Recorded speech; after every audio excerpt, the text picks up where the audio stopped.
Kibuloy, mga kababayan, o ayan, atat ng dalhin sa Amerika. Ontiveros presses for Kibuloy's extradition, mga kababayan. Naku po, baka pag nakarinig ito, handa na, ready na yung eroplano. Dadaling ka na doon sa Estados Unidos. Baka nangangatog na po, no? Si Kibuloy. Kayo, tatanungin ko kayo, mga bossing. Tatanungin ko kayo, sa tingin ninyo, parehas na eroplano kaya ang gagamitin para kay Kibuloy? Parehas kaya na eroplano yung ginamit po kay dating Pangulong Duterte ang gagamitin kay Buloyski kung sakali? Lord Delina, shoutout sa inyo. Oh, ako nakikita ko, hindi eh. Ang tingin ko dyan, mga kababayan, sariling pera o sariling eroplano ng Estados Unidos ang ipapadala sa Pilipinas upang sunduin po si Kibuloy. Once na nagkapayagan na po o nagkaayos na yung pag-uusap ng Estados Unidos at Pilipinas. At pihado ho, mga bossing, ha?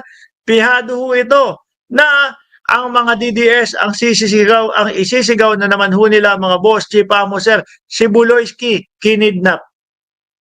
Parehas na parehas so nung sa dating Pangulong Duterte na ang sinasabi nila, ang dating Pangulong Duterte, kinidnap. Ganyan ho ang ipapalabas niyang mga yan, mga boss. No, airplane ng USA. Aba, ayos yun. Di ba?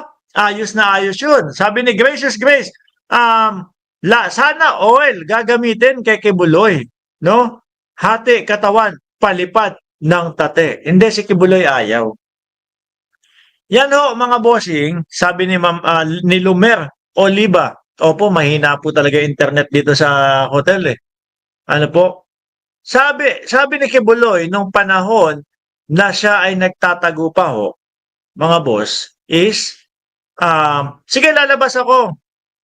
Basta wala lang extradition, basta wala lang extradition sa Estados Unidos, no? At ang ipinapalabas ho nila, mga kababayan, nung kampo mismo ni Kibuloy, na sila daw po ay porsigido doon sa kaso sa Estados Unidos.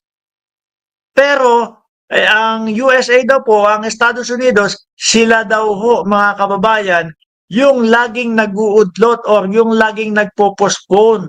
Nung malaman natin, hinanap natin, inalam natin kung ano ba ang dahilan kung bakit laging postpone yung kaso ni Kibuloy, eh sila po naman pala, no? Kampo ho ni Kibuloy, yung nagpo-postpone kasi ang dahilan nila, masyado daw madaming kaso. Masyado daw pong madaming kaso ang kaso ni Kibuloy at kailangan nilang pag-aralan. Sabi ni Obi Osias, forthwith raw yung extradition request. Baka humingi na naman si Cheese ng interpretasyon ng forthwith at konsultasyon. Ang tanong din ho natin dito, kung yung mga senador ba na yan, eh haharang na naman po. Ano po? Naalala nyo? Nung kinukuha si Kibuloy, nung inaaresto ni General Torres si Kibuloy, ay nako mga kababayan, halatang halata yung galawan ni Robin Padilla nung Bato de la Rosa at nung Bongo. Di ba? Ako, basang-basa ko ho yun, mga bossing eh.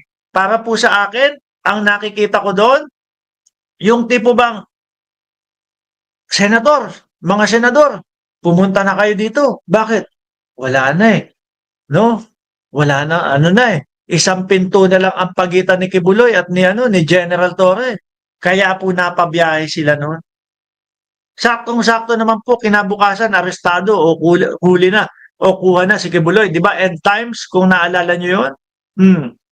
Pero lumulusot pa din yung mga DDS. Sinasabi nila nung panahon na 'yon, ay wala, hindi naman talaga nahuli si Kibuloy. Ang nangyari diyan ay sumuko si Kibuloy kasi ayaw nang magkagulo, etc., etc. Eh gustong-gusto po nila ipahiya si Torre noon, mga kababayan. Gustong-gusto nila ipahiya si Torre na mali yung iniisip niya Torre na nandoon sa loob ng kingdom si Kibuloy.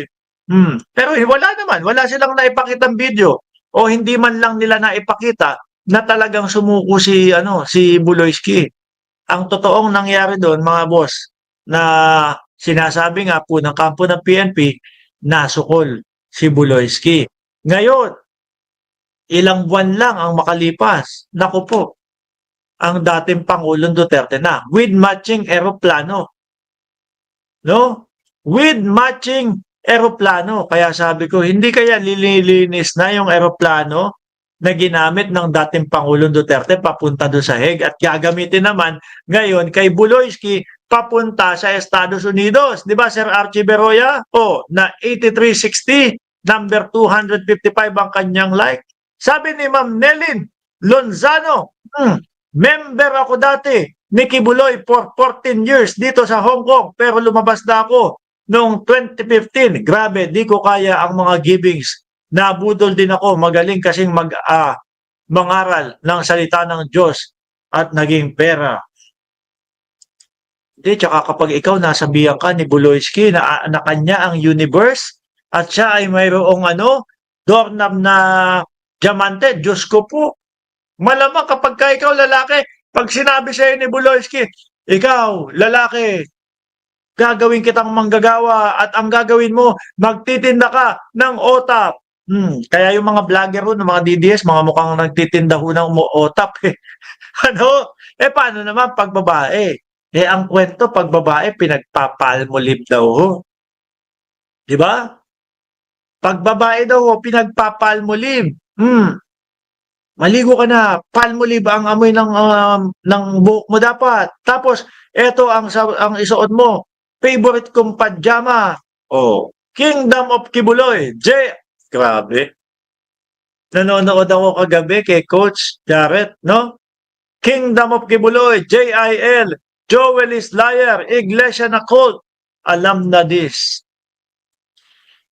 Sabi ni Sil, nakakatakot, baka pag ginuli ni Kibuloy, gunawin niya na yan nga ang hinihintay natin. Hindi yung paggunaw no? Hindi naman kaya ni Kibuloy yan. Yung pagpindot ni Kibuloy ng vibrator, yan ho ang hinihintay nating lahat, mga kababayan. Di ba? Naalala nyo yung kay Vice Ganda, nagagalit si Buloyski. Galit na galit at G na G si Buloyski kay Vice Ganda. Sabi, stop! Kaya daw po na-stop yung ABS-CBN. Ang tanong natin, eto kaya kayang ipa-stop ni Kibuloy etong pag-aresto sa kanya at etong extradition sa kanya. Basahin ko nga tong balita na to. Puro ko salita sabi dito, atat dalhin sa Amerika, no? Hontiveros presses for Kibuloy's extradition. Justice abroad should not be delayed, Senator Risa Hontiveros said Friday as she pressed the government to allow the temporary surrender of Kingdom of Jesus Christ leader Apollo Kibuloy to the United States under the PH extradition treaty. Baka sabihin lang ng Estados Unidos, anong sinasabi ninyo na kailangan munang tapusin yung mga paglilitis dyan sa Pilipinas? Kayo nga, napabayaan nyo na dati yan, di ba? Halos wala nang ang kaso dati yan, di ba? Binuhay nyo lang ulit. Samantalang sa amin, tuloy-tuloy, wanted yan. Samantalang sa amin, hindi naman namin tinanggal yung pagka-wanted dyan at may nakapatong pa sa ulo niyan na 2 milyon. Kaya, ibigay nyo na sa amin si Kibuloy. Paliwanag pa dito ni Senadora Risa Hontiveros, kahit may kaso siya dito, pwede pa rin siyang dalhin sa Amerika para harapin muna ang mga kaso at doon at pagkatapos ng paglilitis ay ibalik sa Pilipinas para panagutin sa mga krimen. Ang tanong ko lang, bakit ba natatakot si Buloyski na madala doon sa Estados Unidos? Kung ako, mga kababayan, ang pipiliin ko doon sa Estados Unidos na lang. Bakit to? Kapag ka nakakulong ka dyan sa Pilipinas, malaki ang tsansa na maturbo ka sa wetpacks. Hindi, alam naman natin si Kibuloy, imposible yung mangyari yun, di ba?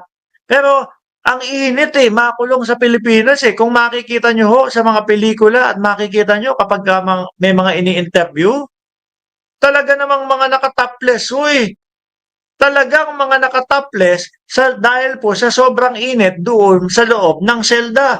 Mga kababayan, hindi kagaya sa Estados Unidos, malamig na, naka-aircon pa, may heater ka pa.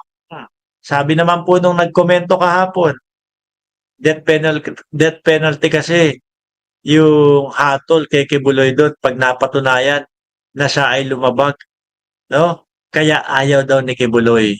Dito kasi boss, may galamay siya sa Pilipinas. Mas madaling bumayad or pag nag-iba ng admin, pwede siyang mapalaya. Pwede din yan, no? Pero matagal pa ho yan. Mark, pareho lang ang proseso ng kaso ni Kibuloy sa kaso ni El Chapo. Sabi ni Buggy Arellano. Oh, si Sis Gigi, dapat doon na yan para uy, kayo ha, ayaw nyo talaga kay Kibuloy ha. Eh, ang bait-bait ni Kibuloy.